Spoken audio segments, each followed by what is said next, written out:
estudantes do 9º ano, neste vídeo vamos falar sobre o fim do Estado Novo. Como é que se deu o fim desse período governamental que foi bastante autoritário, como ele ocorreu, quais são as ações que estavam em meio, nesse período acontecendo. Sou a professora Bárbara Furquim e vou acompanhar vocês nesse vídeo. Bom, o Estado Novo ele vai de 1937 até o ano de 1945. Ele se constitui como um governo de bastante força autoritária, ditatorial. Getúlio Vargas já estava no poder desde 1930 e ele instaura então esse governo totalitário nesse período. A gente vai ver que algumas características do Estado Novo são a chamada Constituição Polaca, que era inspirada na Constituição da Polônia e que dava ao governo poderes praticamente limitados. Dentro dessas práticas do Estado Novo, o governo ele tinha também permissão para fazer decretos-lei quando ele mais desejasse. Ou seja, ele poderia instituir leis assim como ele visse que era necessário para o seu governo. A suspensão das eleições, a extinção dos partidos políticos, greves e manifestações contra o governo foram proibidas.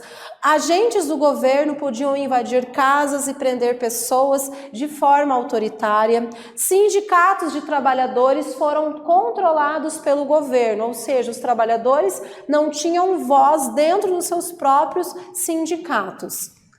A gente vai ver que essa política de Getúlio Vargas, ela vai ter um apelo popular muito grande, a gente chama isso de populismo, E o povo, nessa prática de Getúlio Vargas, deveria entender que foi ele quem decidiu dar o benefício trabalhista ao povo, por uma vontade e bondade dele próprio, Vargas, ele divulga amplamente os direitos trabalhistas usando as festas cívicas, os jornais e o rádio.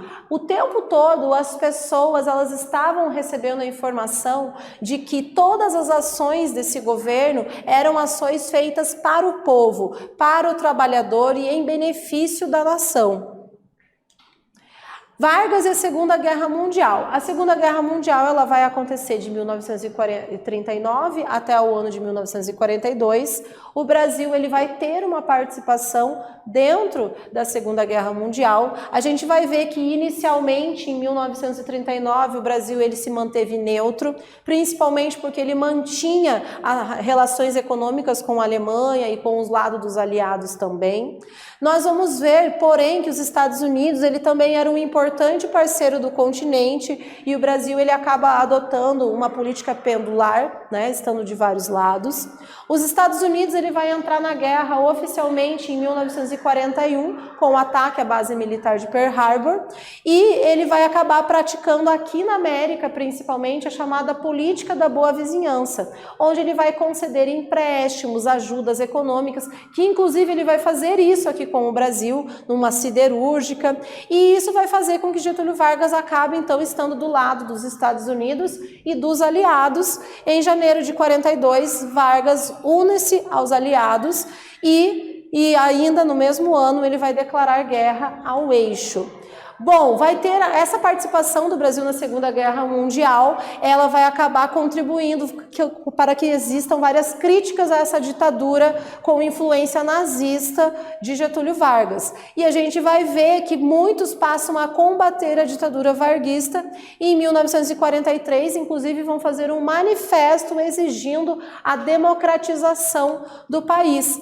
E vão fazer, aí a gente vai ver um jogo duplo de Getúlio Vargas. De um lado, ele vai dizer promover a democracia, falando que vão haver eleições, estando do lado de Eurico Gaspar Dutra, e do outro lado, às escondidas, ele incentivava o queremismo, um movimento popular que dizia que era para Getúlio Vargas permanecer no poder. Bom, a gente vai ver que Eurico Dutra acaba assumindo a presidência e em 29 de outubro de 1945, a gente vai ver que Getúlio Vargas vai ser forçado a renunciar. Nesse vídeo nós falamos sobre o fim do Estado Novo. Espero que vocês tenham gostado. Até breve.